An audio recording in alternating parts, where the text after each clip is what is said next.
నమస్కారం. ఏసీటీ న్యూస్కు స్వాగతం. నేను సీతారాం. ఈరోజు వార్తల్లో ముఖ్యాంశాలు. పాక్ను ఉగ్రవాద ప్రోత్సాహక దేశంగా పరిగణించాలి. అమెరికా చట్టసభలో బిల్లు ప్రవేశపెట్టిన 2 సభ్యులు. రాష్ట్రంలో మరో 7,000 అంగన్వాడీ భవనాలు. మంత్రి పీతల సుజాత వెల్లడి. ఆధునిక సాహిత్యానికి మార్గదర్శి గురజాడ. జయంతోత్సవంలో ప్రముఖుల నివాళి.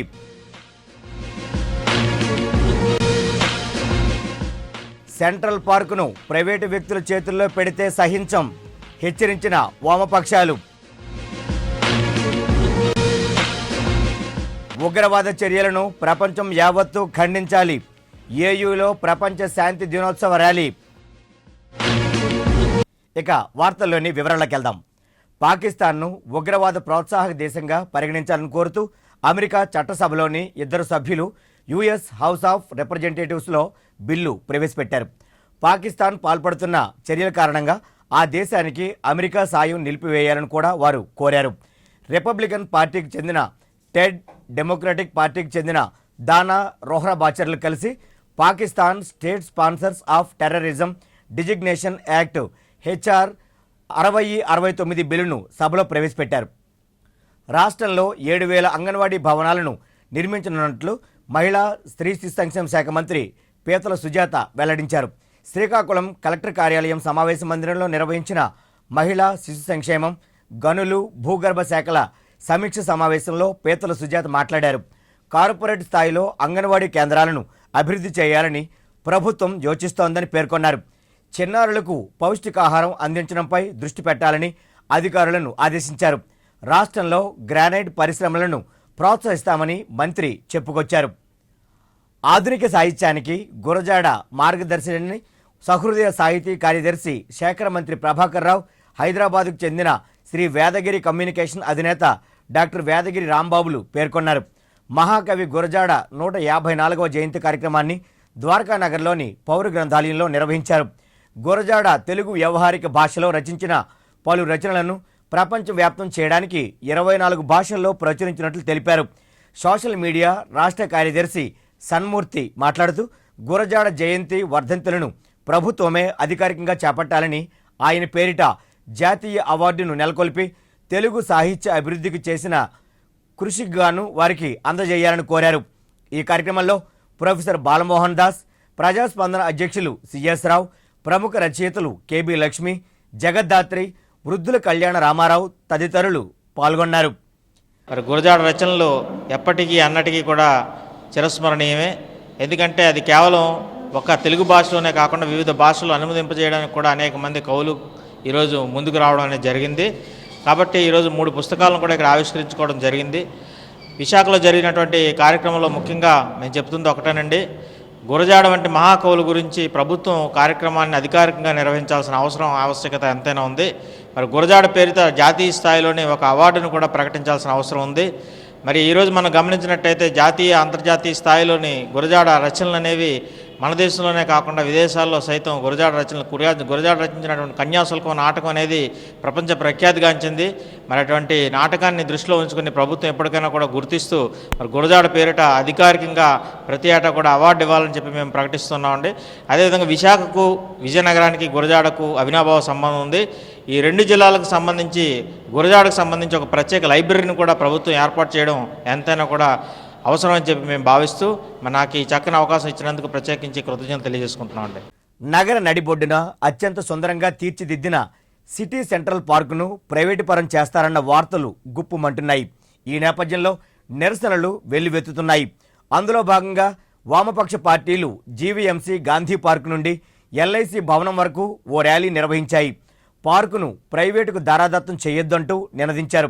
ఎందరో మేధావులు, పర్యావరణవేత్తల పోరాట ఫలితంగా అత్యంత సుందరంగా రూపుదిద్దుకున్న ఈ పార్కును ఉడాయే నిర్వహించాలని సిపిఐ, సిపిఎం పార్టీల నేతలు డిమాండ్ చేశారు.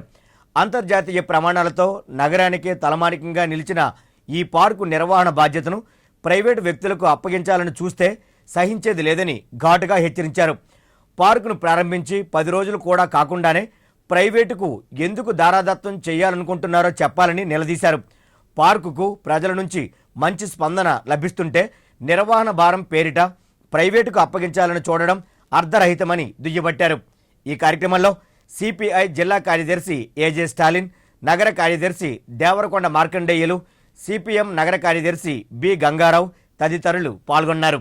అటువంటి సెంట్రల్ పార్కు స్థలాన్ని మళ్ళా ప్రైవేట్ వ్యక్తులకు ఇవ్వాలనేటువంటి ప్రతిపాదన రాష్ట్ర ముఖ్యమంత్రి చంద్రబాబు నాయుడు గారు అట్లాగే మున్సిపల్ శాఖ మంత్రి నారాయణ గారు తీసుకురావడం అనేది చాలా అన్యాయం అని చెప్తున్నాం. కనుక ప్రజల యొక్క అవసరాలకే మేము ఇక్కడ పార్కు నిర్మిస్తాము, కనుక మీరు హైకోర్టు నుంచి రిట్ పిటిషన్ ఉపసంహరించుకోమంటే ప్రజాస్పందన అధ్యక్షులు సిఎస్ రావు గారు ఉపసంహరించుకున్న తర్వాత జీవీఎంసీ అట్లాగే ఓడా కలిసి పార్కును ఏర్పాటు చేయడం జరిగింది. 14వ తేదీని సెంట్రల్ పార్కు ప్రారంభమైంది, ప్రజలందరికీ ఉపయోగపడుతుంది అనుకుంటే దానికి టికెట్ పెట్టి ఈ రోజున ఏంటంటే ప్రజల దగ్గర నుంచి డబ్బులు వసూలు చేయడమే కాకుండా 35 కోట్ల రూపాయలు ఈ రోజున ప్రజల బిల్డింగ్ ఫీజులో కట్టినటువంటి డబ్బుతోటి ఓడా వారు ఏంటంటే ఈ పార్కును అభివృద్ధి చేసి ప్రైవేట్ వ్యక్తులకి దారాదత్తం చేసేటువంటి ప్రయత్నం చేస్తున్నారు. ఇది చాలా అన్యాయం. విశాఖ నడిబొడ్డులో ఉన్నటువంటి 20 ఎకరాల పార్కుని చంద్రబాబు నాయుడు ప్రభుత్వం ఒక మంత్రి బంధువుకి 20 ఏళ్ల పాటు అమ్మటానికి నిశ్చయించడాన్ని సిపిఎం పార్టీలు తీవ్రంగా ఖండిస్తూ ఉన్నాయి. వామపక్ష పార్టీలే కాదు, నగరంలో ఉండేటటువంటి ప్రజానీకం మొత్తంగా కూడా తీవ్రంగా చంద్రబాబు నాయుడు నిర్ణయాన్ని తీవ్రంగా నిరసన వ్యక్తం చేస్తూ ఉన్నారు. 35 కోట్లు పార్కు నిర్మించడం కోసం కూడా ఖర్చు పెట్టింది. దాదాపు 1500 కోట్లు విలువ కలిగినటువంటి పార్క్ అది. ప్రజా ఉపయోగకాల కోసం ఉపయోగించాల్సింది పార్కుని ఈరోజు లీజుల పేరు మీద అధికార పార్టీ నాయకులు పంచుకోవటం అనేటువంటిది చాలా దుర్మార్గమైనటువంటిది. ప్రపంచ శాంతి దినోత్సవం సందర్భంగా ఆంధ్ర యూనివర్సిటీలో ఎన్ఎస్ఎస్ ఆధ్వర్యాన వివిధ కళాశాలల విద్యార్థులతో శాంతి ర్యాలీ నిర్వహించారు. ఈ ర్యాలీని ఆంధ్ర యూనివర్సిటీ వైస్ ఛాన్సలర్ ఆచార్య Nageswararao, registrar Velagapudi Umamaheswararao, NSS coordinator NAD పాల్లు ప్రారంభించారు. ఈ సందర్భంగా వారు మాట్లాడుతూ ఉగ్రవాద చర్యలను ప్రపంచం యావత్తు ముక్త కంఠంతో ఖండించాలన్నారు. శాంతి సందేశాన్ని ప్రపంచ దేశాలకు పంపించేందుకు విద్యార్థులచే ఈ ర్యాలీ నిర్వహించినట్లు పేర్కొన్నారు.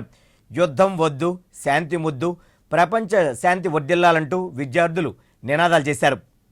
ప్రపంచ శాంతి గురించి మొత్తం దేశానికి తెలియజేయడానికి ఒక ర్యాలీ తీస్తున్నారు. ఈ సందర్భంగా యుఎన్ఓలో కూడా ఒక రెజల్యూషన్ పాస్ చేశారు. ప్రపంచ శాంతికి అందరూ ప్రయత్నం చేయాలి, ప్రతి వాళ్ళు కూడా ప్రజల్లో అవేర్నెస్ తీసుకురావాలి అని ప్రయత్నం చేస్తున్నారు.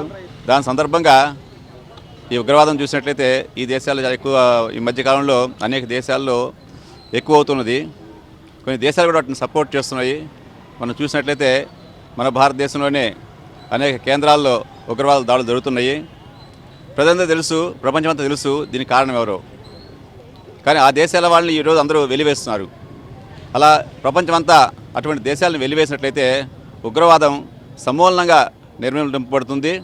అలాంటి రోజు రావాలని ప్రజల్లో కూడా చైతన్యం వచ్చి ఉగ్రవాదుల్ని హీరోలుగా తీసుకోకుండా వాళ్ళని విలన్గా చూడాలని, అటువంటి వాళ్ళని ప్రోత్సహించకూడదని అలా ఉన్నట్లయితే ఉగ్రవాదం సమసిపోతుందని, అప్పుడు ప్రపంచంలో శాంతి నెలకొల్పడుతుందని నేను అనుకుంటున్నాను. ఈరోజు ప్రపంచ శాంతి దినోత్సవంగా యుఎన్ఓ డిక్లేర్ చేసింది. మరి ప్రపంచంలో అభివృద్ధి ఉండాలంటే ఖచ్చితంగా శాంతి కావాలి. అది ఒక కుటుంబం అయినా, ఒక రాష్ట్రమైనా, ఒక దేశమైనా, ఒక సమాజ వ్యవస్థ అయినా అభివృద్ధి చెందాలంటే ఖచ్చితంగా శాంతి ఉండాలి. సీఎం చంద్రబాబు నాయుడు నగర పర్యటన ఖరారైంది. ఈ నెల 23వ తేదీన ప్రత్యేక విమానంలో ఉదయం 9 గంటల 10 నిమిషాలకు విశాఖ ఎయిర్పోర్టుకు చేరుకుంటారు. 9 గంటల 30 నిమిషాలకు పోర్టు స్టేడియంలో సముద్ర ఉత్పత్తుల ప్రదర్శనను ప్రారంభిస్తారు. మధ్యాహ్నం 12 గంటలకు మర్రిపాలెం పాస్పోర్ట్ కార్యాలయానికి ఆయన చేరుకుంటారు. 12 గంటల 30 నిమిషాలకు విశాఖ విమానాశ్రయానికి చేరుకొని అర్ధగంట సేపు అక్కడ ప్రజాప్రతినిధులు, అధికారులతో నగరం, జిల్లాకు సంబంధించిన పలు అంశాలపై చర్చించే అవకాశం ఉంది. అలాగే మధ్యాహ్నం 1 గంటకు హెలికాప్టర్లో బయలుదేరి పరవాడలో జేఎన్ఎన్యూఆర్ఎం గృహ సముదాయాన్ని ప్రారంభిస్తారు. అక్కడ నుండి మధ్యాహ్నం 2 గంటల 40 నిమిషాలకు పరవాడ నుండి హెలికాప్టర్లో విశాఖ విమానాశ్రయానికి చేరుకొని ప్రత్యేక విమానంలో విజయవాడకు తిరుగు ప్రయాణం అవుతారు. ఎస్డివి న్యూస్ ఛానల్లో వీడియో జర్నలిస్టుగా విధులు నిర్వర్తిస్తున్న వాల్మీకి భార్గవ్ రోడ్డు ప్రమాదంలో దుర్మరణం చెందాడు. విధి నిర్వహణలో భాగంగా హైవే మీదుగా బిర్లా కూడలలో ఉన్న ఛానల్ కార్యాలయానికి బైక్పై వెళ్తుండగా తాటిచెట్లపాలెం ట్రాఫిక్ సిగ్నల్స్ వద్ద ఈ ప్రమాదం చోటు చేసుకుంది. అదే రోడ్డులో వెళుతున్న లారీ బైక్ను ఢీకొట్టింది. దీంతో బైక్ వెనుక కూర్చున్న భార్గవ్ రోడ్డు మీద పడడంతో తలకు బలమైన గాయం తగిలి అక్కడికక్కడే ఆయన మృతి చెందాడు. సాటి జర్నలిస్టులతో స్నేహపూర్వకంగా మెలిగే భార్గవ్ అకాల మరణం చెందడం పట్ల పాత్రికేయులు తీవ్ర దిగ్భ్రాంతిని, విచారాన్ని వ్యక్తపరిచారు. పోస్ట్ మార్టం నిమిత్తం కేజీహెచ్ మార్చురీకి తరలించారు. 5వ పట్టణ పోలీసులు దర్యాప్తు చేస్తున్నారు. ఇప్పుడొక వాణిజ్య విరామం. బ్రాడ్బ్యాండ్ ఒక చరిత్ర. ఫైబర్ నెట్ కు స్వాగతం. పరిచయం చేస్తున్నాం. అపరిమితమైన 20 Mbps కేవలం 999 రూపాయలకే. అద్భుతమైన వేగం, నమ్మశక్యం కాని అనుభవం కేవలం వేగవంతమైన యాడ్ ఫైబర్ నెట్ తో మాత్రమే. 428400 కి కాల్ చేయండి లేదా యాడ్ ఫాస్ట్ ని 56677 కి SMS చేయండి. తిరిగి వార్తల్లోకి. కన్యాశుల్కం నాటకం ద్వారా మహిళల్లో చైతన్యం, సమాజంలో మార్పు తీసుకొచ్చిన ఘనత మహాకవి గురజాడ వెంకట అప్పారావుకే దక్కుతుందని సాహిత్య స్రవంతి రాష్ట్ర ఉపాధ్యక్షుడు సత్యాజీ, ఐద్వా నగర కార్యదర్శి ఆర్ఎన్ మాధవులు కొనియాడారు. గురజాడ 154వ జయంతి సందర్భంగా ఆర్టీసీ కాంప్లెక్స్ వద్ద ఆయన విగ్రహానికి పూలమాలలు వేసి ఘన నివాళులర్పించారు. ఈ సందర్భంగా సత్యాజీ, మాధవులు మీడియాతో మాట్లాడారు. గురజాడ ఆశయ సాధన కోసం మహిళా లోకం మరో ఉద్యమానికి సిద్ధం కావాలని వారు పిలుపునిచ్చారు. దేశంలో మహిళలపై నానాటికి హింస పెరిగిపోతోందని ఆందోళన వ్యక్తం చేశారు. మహిళా హక్కులు చట్టాలను పటిష్టవంతంగా అమలు చేసి దోషులను కఠినంగా శిక్షించే విధంగా పాలకులు చిత్తశుద్ధితో కృషి చేయాలని డిమాండ్ చేశారు. ప్రధానంగా 150 సంవత్సరాల క్రితమే ఆయన మొత్తం దేశంలో ఎలా ఉండాలి, అప్పుడున్న సామాజిక దురాచారాలకు వ్యతిరేకంగా ఆయన పోరాడారు. ముఖ్యంగా మహిళలకి పక్షపాతిగా ఆయన మహిళల గురించి సతీ సాగనం కానీ, బాల్య వివాహాలు కానీ వీటిలన్నింటికీ కూడా ఆయన వ్యతిరేకంగా పోరాడారు. అంటే అప్పుడున్న యువతలో ఆయన ఒక ఉత్సాహాన్ని తీసుకొచ్చి కలం ద్వారా ఆయన ఒక ఉత్సాహాన్ని తీసుకొచ్చి ఒక ఆధునిక భావాలని ప్రజ్వలింపజేసిన వ్యక్తి గురజాడ అప్పారావు గారు. ఈరోజు ఆధునిక మహిళలు చరిత్రను పునర్లిఖిస్తారు అని చెప్పి ఆ రోజు గురజాడ చెప్పారు. కానీ ఈరోజు ఆధునిక మహిళలుగా తయారవ్వాలంటే కనీసం చదువుకునే అవకాశాలు లేవు, ఉద్యోగ అవకాశాలు లేవు. ఆడవాళ్ళు బయటకు వస్తే ఇంటికి క్షేమంగా వెళ్లే వరకు కూడా ఈరోజు రక్షణ లేని పరిస్థితి ఎదురవుతుంది. అందువల్ల గురజాడ గారిని మొత్తం స్మరించుకోవాల్సిన అవసరం ఉంది. గురజాడ ఈ దేశాన్ని ప్రేమించమని, ఈ దేశం అంటే మనుషులని 100 ఏళ్ల క్రితమే చాలా స్పష్టంగా చెప్పాడు. కానీ వాస్తవానికి ఈరోజు దానికి పూర్తి విరుద్ధమైన పద్ధతుల్లో మన ప్రభుత్వాలు నడుస్తున్నాయి. దేశం అంటే మనుషులు కాదు, దేశం అంటే మట్టి అనే పద్ధతిలో కొనసాగుతుంది. దేశం మొత్తం మీద మనుషుల కన్నా ఇతరత్ర వాటికి ప్రాధాన్యం ఇవ్వడం ఈరోజు పెరుగుతుంది. ఋషికేశ్లో చాతుర్మాస దీక్షను పూర్తి చేసుకున్న శ్రీ శారదా పీఠాధిపతి స్వరూప నందేంద్ర సరస్వతి స్వామీజీ విశాఖ నగరానికి చేరుకున్నారు. ఆయనకు విశాఖ విమానాశ్రయంలో భక్తులు, అభిమానులు సాగర స్వాగతం పలికారు. లోక కళ్యాణార్థం చేపట్టిన ఈ దీక్షను విజయవంతంగా పూర్తి చేసినట్లు స్వామీజీ పేర్కొన్నారు. దేవప్రయాగ, రుద్రప్రయాగ, కర్ణప్రయాగ, నందిప్రయాగ, జోషిమఠ్, బదరి వంటి క్షేత్రాలను సందర్శించి ఆయా ప్రాంతాల్లో పూజలు, హోమాలతో పాటు తపస్సు ఆచరించినట్లు తెలిపారు. సెటిల్మెంట్లకు అదొక అడ్డా. రాజకీయ పార్టీల నాయకులు సైతం అక్కడే వారి వారి ప్రతాపాన్ని చూపిస్తుంటారు. ఏమిటా కథా కమీషు చూద్దామా? పారిశ్రామిక ప్రాంతం మల్కాపురం పోలీస్ స్టేషన్ సెటిల్మెంట్లకు అడ్డాగా మారిందన్న ఆరోపణలు బలంగా వినిపిస్తున్నాయి. పోలీసు స్టేషనా, పార్టీ కార్యాలయమా అన్న మాదిరిగా ఇక్కడ వాతావరణం కనిపిస్తోంది. గతంలో సర్కిల్ ఇన్స్పెక్టర్ రంగనాథం సమయంలో ఇక్కడ ఎక్కువగా సెటిల్మెంట్లు అయ్యేవని, ఆయన బదిలీపై వెళ్ళాక ఆగాయి. అయితే ఇటీవల కొత్తగా సిఐ కేశవరావు ఈ స్టేషన్కు నియమితులయ్యారు. ఆ ప్రాంతంలో ఎప్పుడూ కనిపించని వివిధ రాజకీయ పార్టీలకు చెందిన చోటా నాయకులు వారి వారి దందాలు కొనసాగిస్తున్నారని పలువురు చెబుతున్నారు. అయితే ఈ విషయాలేమీ సర్కిల్ ఇన్స్పెక్టర్కు తెలియవని స్టేషన్లోని పోలీసులే చెబుతున్నారు. ఫిర్యాదుదారులు మాత్రం తమ ఆవేదనను పోలీసులకు చెప్పాలా, చోటా నాయకులకు విన్నవించుకోవాలా అన్న సందిగ్ధంలో పడుతున్నారు. ఎప్పటికైనా పోలీసు బాసు ఇక్కడి వ్యవహారంపై దృష్టి సారించి ఇక్కడ జరుగుతున్న దందాలను అరికట్టాలని పలువురు కోరుతున్నారు. కేంద్రం ప్రకటించిన ప్రత్యేక ప్యాకేజీతో దేశంలో ఏ రాష్ట్రానికి చేకూరని ప్రయోజనాలు మన రాష్ట్రానికి కలుగుతాయని భారతీయ జనతా పార్టీ నగర అధ్యక్షులు ఎం నాగేంద్ర తెలిపారు. పోలవరం జాతీయ ప్రాజెక్టు నిర్మాణానికి అయ్యే ఖర్చు మొత్తాన్ని కేంద్ర ప్రభుత్వమే భరిస్తుందని చెప్పారు. 13వ ఆర్థిక సంఘం సిఫార్సుల మేరకు ప్రత్యేక హోదా ఇస్తే ఏ రకమైన ప్రయోజనాలు కలుగుతాయో ఈ ప్యాకేజీ వల్ల అంతకు మించిన లబ్ధి చేకూరుతుందని పేర్కొన్నారు. 2015 నుండి 20 వరకు ఆర్థిక లోటు మొత్తాన్ని కేంద్రమే ఈ ప్యాకేజీ కింద భరిస్తుందని వెల్లడించారు.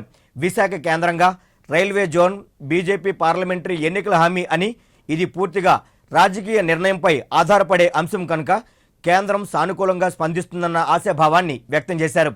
ఆంధ్ర ప్రభుత్వం ఆంధ్రప్రదేశ్కి ఒక ప్రత్యేకమైన ప్యాకేజీ ప్రకటించడం జరిగింది. ఇది చాలా అద్భుతమైన ప్యాకేజ్, ఆంధ్రప్రదేశ్ అభివృద్ధికి చాలా ఉపయోగపడుతుంది.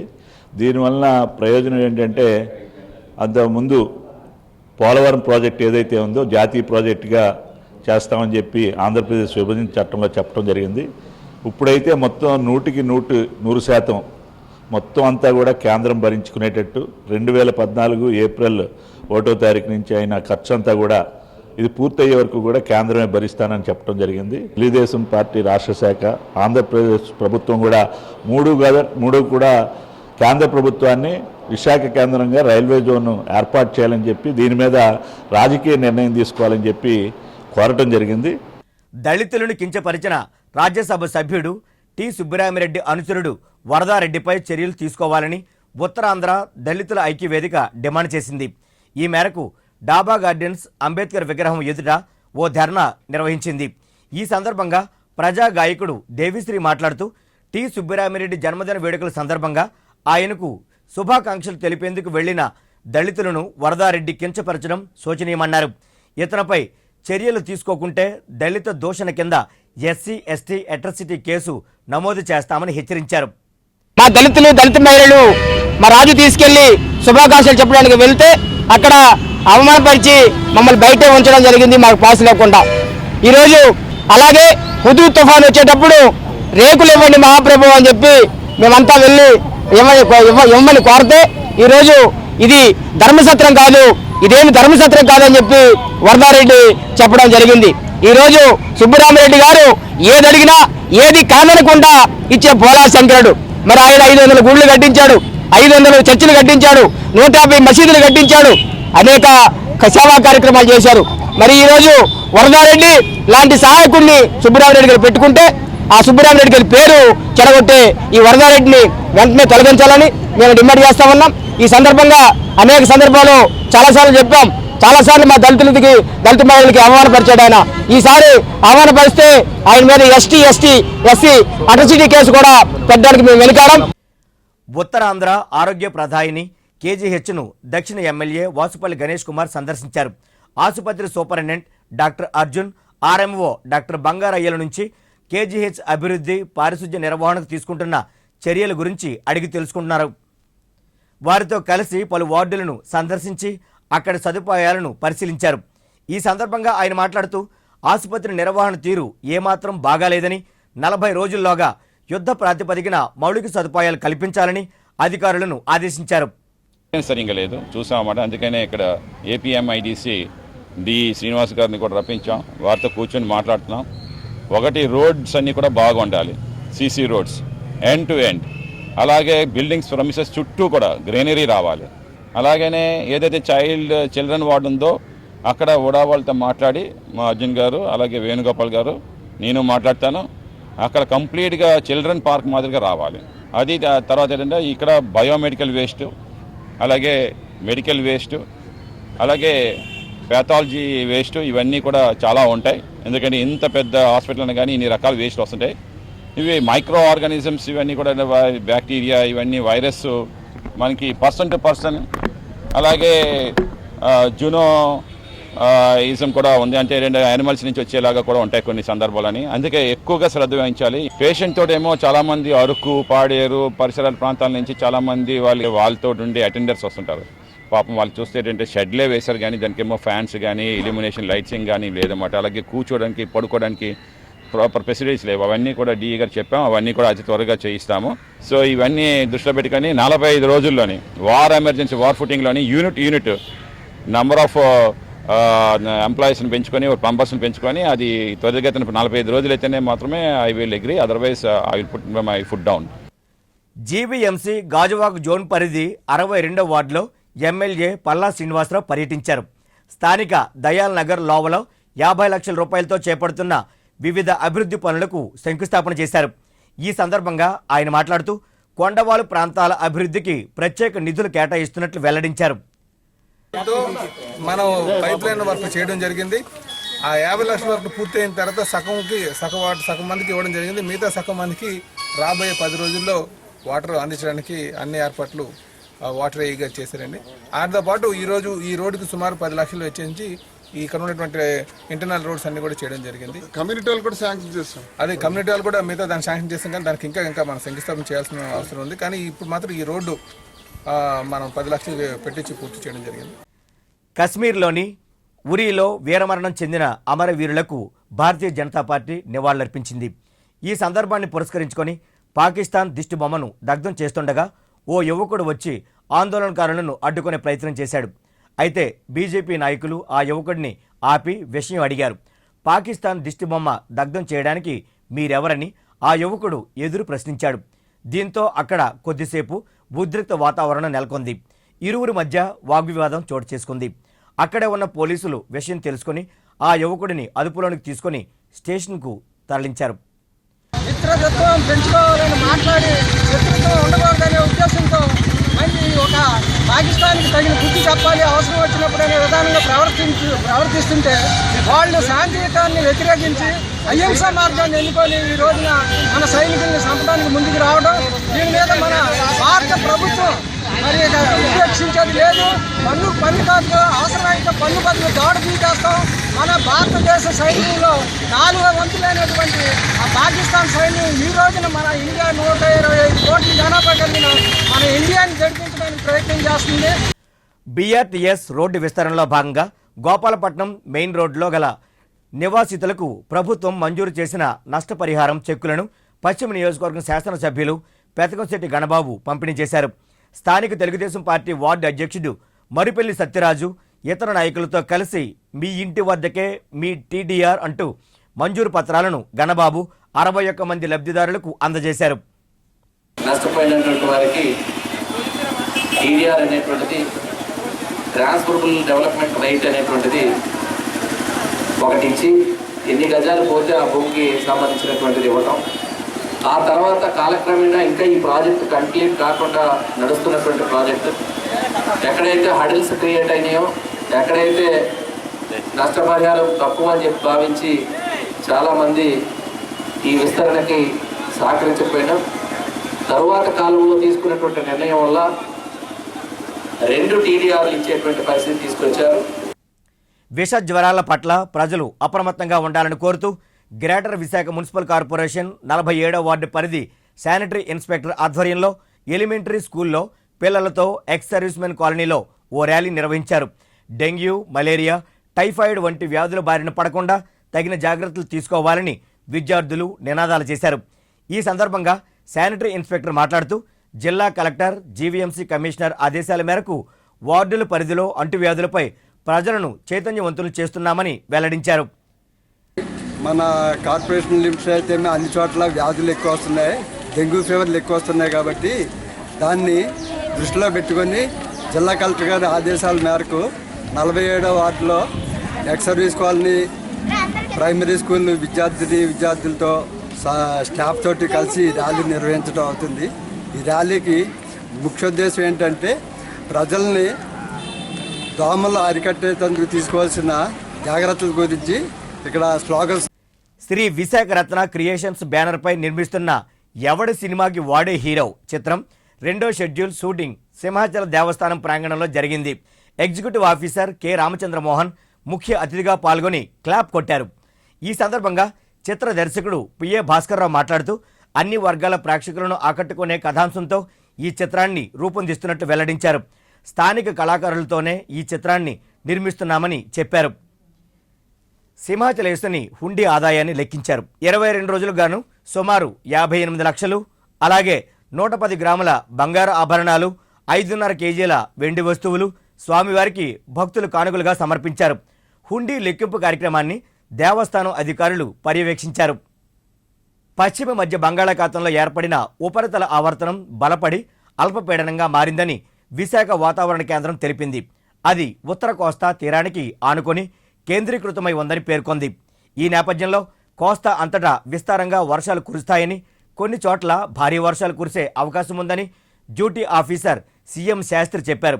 దీని ప్రభావంతో కోస్తా తీరం వెంబడి గంటకు 45 నుండి 50 కిలోమీటర్ల వేగంతో ఈదురుగాలులు వీస్తాయని, సముద్రంపై చేపల వేటకు వెళ్లే మత్స్యకారులు అప్రమత్తంగా ఉండాలని సూచించారు.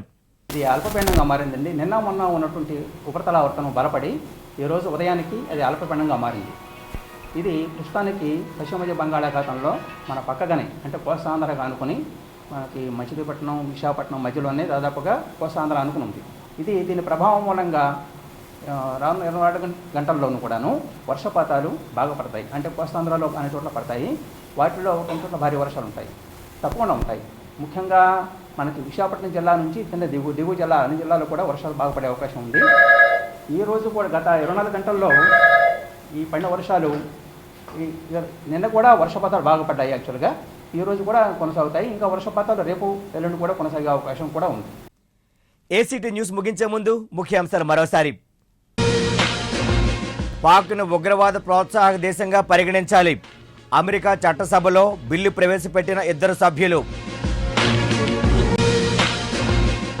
రాష్ట్రంలో మరో 7,000 అంగన్వాడీ భవనాలు. మంత్రి పీతల సుజాత వెల్లడి. ఆధునిక సాహిత్యానికి మార్గదర్శి గురజాడ. జయంతోత్సవంలో ప్రముఖుల నివాళి.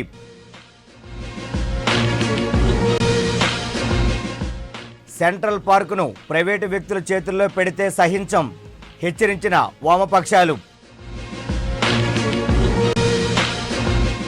ఉగ్రవాద చర్యలను ప్రపంచం యావత్తూ ఖండించాలి. ఏయూలో ప్రపంచ శాంతి దినోత్సవ ర్యాలీ. ఈ వార్తలు ఇంతటితో సమాప్తం. నమస్కారం.